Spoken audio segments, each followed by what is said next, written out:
Islamic point of view. Before going to the discussion of apostasy, we must ask ourselves the following questions.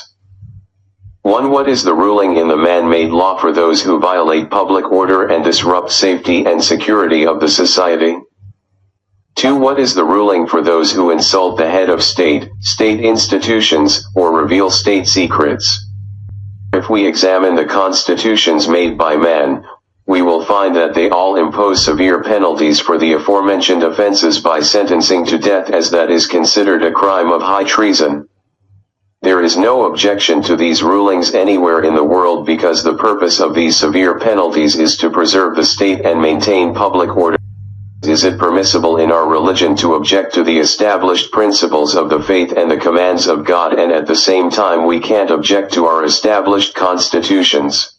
Islam doesn't command the killing of the apostate who changes his religion, but commands killing the apostate who converts, then insults, curses, and ridicules God's instruction, God himself, his prophet, and the Muslims, and always attacks Islam by day and night. But is he to be killed without any restrictions?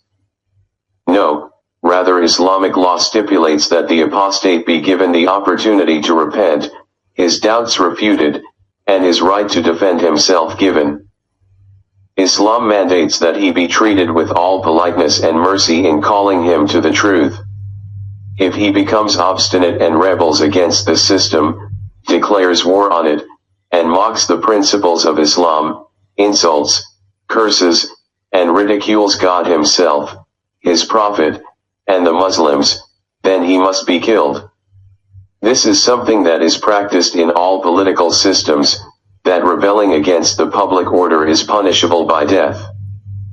Why is it forbidden for Islam to preserve its political and social structure through prescribing severe punishment for the apostate, and it is allowed to everyone to reject the punishments Islam prescribed for those who violated its system and rebelled against it? Strangely, they give themselves the right to attack Islam and the commands of Allah about apostasy, which are also found in the Bible in many chapters, whether in the Old Testament or the New Testament. Moreover, they cannot openly or secretly reject many severe punishments in the man-made law. Is it fair? Treason against the state, known in secular law as high treason, is punishable by death. Insulting state symbols, such as rulers, kings, and princes, is also punishable by death. What crime did Islam commit when it clearly declared that whoever wants to enter Islam should think carefully before embracing it? Before Islam, he is free to believe or disbelieve, and there is no compulsion in religion, nor is anyone forced to embrace it before entering it. But if he embraces it and then apostatizes from religion, Islam treats him with mercy and justice, as a mother treats her child, calling him to return and repent. Have political systems followed Islam's example in its progress and its treatment of those who go against some severe laws? And has the Bible followed Islam's example in its progress and its treatment of those who deviate from its teachings? What kind of balance is this in people's dealings with the following two realities? Firstly, the one who insults and curses his religion and his prophet, accuses the religion of the most heinous crimes, insists on it, and declares it a war against God and his messenger. Secondly, the one who criticizes a ruler or president or criticizes the system of a state.